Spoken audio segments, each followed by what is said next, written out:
For many of us, when we first hear about the concept of intermittent fasting, it very quickly sounds like a great idea that we should be employing in our own life. It's been touted for things like weight loss, improving neurological function, and supporting gut health. Plus, it doesn't require us to do anything. So, unlike an intense exercise regimen or doing something like food prep, it's very easy for us to fit it into our busy schedule. So, just like anything else, there's things that we can refine, tweak, and adjust to make sure we're getting maximum benefit. And that's why in today's video, I'm going to give you 3 tips for you to be successful with your intermittent fasting. And as always, if you're liking the content, make sure you subscribe and hit the bell. I post videos every single Thursday, and if you do those 2 things, you'll make sure to catch these videos when they go live. My name is Dr. Bodle, and I help women with low thyroid and Hashimoto's lose weight and improve their energy naturally. And one of the tools that we use with my patients when it's appropriate is intermittent fasting. But of course, we got to make sure we're doing it correct. So let's jump into our first tip, which is we need to choose the right foods. Now, one of the mistakes that I see a lot of people with Hashimoto's making, especially early on in their healthcare journey, is that they think small bites of food here and there won't cause an issue for them. But there's a frame of reference that we have to kind of change around where it's not about the quantity of the food, it's about the reactivity of our immune system. So if we're in a state where we're still inflamed, still having symptoms, even small bites can start to perpetuate that immune response and prevent us from making gains. And this sort of ideology or this sort of approach can be exacerbated with intermittent fasting. In fact, some people will take this to the extreme and they will just eat whatever they want and they think it's okay because it is within a certain fasting window. But to make improvements in your autoimmune symptoms, we can't leave nutrition at the door. So find a fasting window that works for you. Then once you do that, make sure you're including a lot of whole foods, minimizing processed foods, and avoiding big inflammatory triggers like gluten and dairy. Tip number 2 is you're likely going to need to increase the size of your meals. And I know that might sound a little counterintuitive, especially if you're looking to intermittent fasting as a way to help support your weight loss. Of course, we can overconsume calories, and that can be problematic for us. But for a lot of people, we can also underconsume calories, and that can cause just as many issues. The thing is, there's so many different factors that contribute to a healthy metabolism, and we have to be careful about solely focusing on the total amount of calories that we're consuming on a day-to-day basis. This takes us back to that dangerous way of thinking of calories in versus calories out, and we know that starvation diets don't work long-term. So let's not take that idea of I have to punish myself, I have to starve myself, I have to feel like I'm working for it, and just kind of changing it around, repackaging it, and instead calling it intermittent fasting and doing the exact same thing. Your body needs fuel, so don't deny that, especially if your life is busy, active, and demands a lot of you.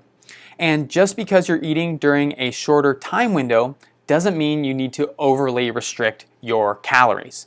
So increase the size of your meals to compensate for the meals that you're skipping and make sure you're fueling yourself appropriately. Hopefully those first 2 tips gave you a little bit of perspective, and if they did, let me know in the comments below. Also, if you've tried intermittent fasting in the past and have had success or not, I'd love to hear about it. I'd love if you could share some of your experience. Our last tip, which is tip number 3, is to listen to your body.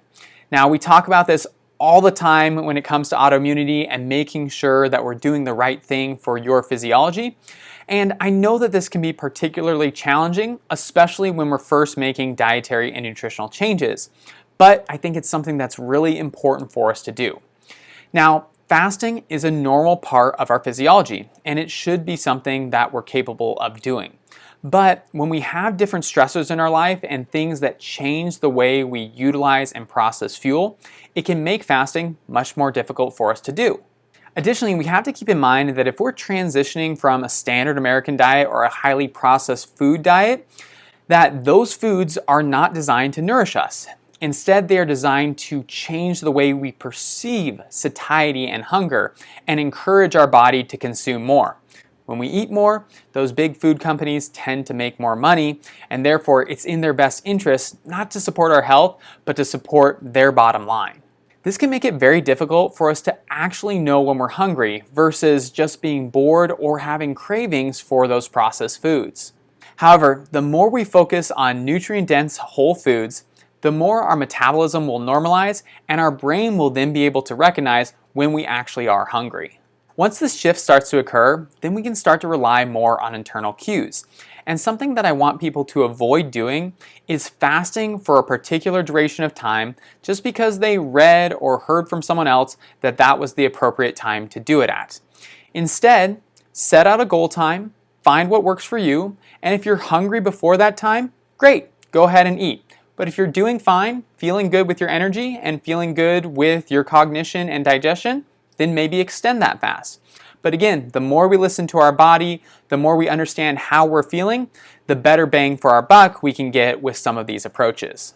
So to summarize, our 3 tips are very easy and straightforward, but they're so commonly missed by a vast majority of people who are adopting intermittent fasting. Just remember, make sure you're choosing the right foods, increase your meal size and calorie intake to accommodate for the meals that you're missing, and make sure that you're listening to your own internal hunger cues. Once you do that, you'll have a great recipe for success with your overall approach to your fasting protocol. Last few things for you guys, and thanks as always for sticking with me to the end of the video. If you're looking for some more support and guidance in terms of what you should be eating to help your Hashimoto's, make sure you check out my free guide, which is 109 foods to boost your thyroid and improve your energy, and you can find that at the link in the description box below. Additionally, if you want to work with me one-on-one, you can always start that process by sending me an email at contact@seattlethyroidhelp.com, and we can get you the information you need to be able to set up a free consultation. But that's all I have for you guys today. Thank you so much for watching. I think you guys are incredible and you're making some outstanding health changes. If you like this video, like it. If you've been enjoying the content, subscribe and check out some of my other videos. Otherwise, I'm Dr. Bodle. I hope you're having a wonderful day, and I'll see you guys real soon. Take care.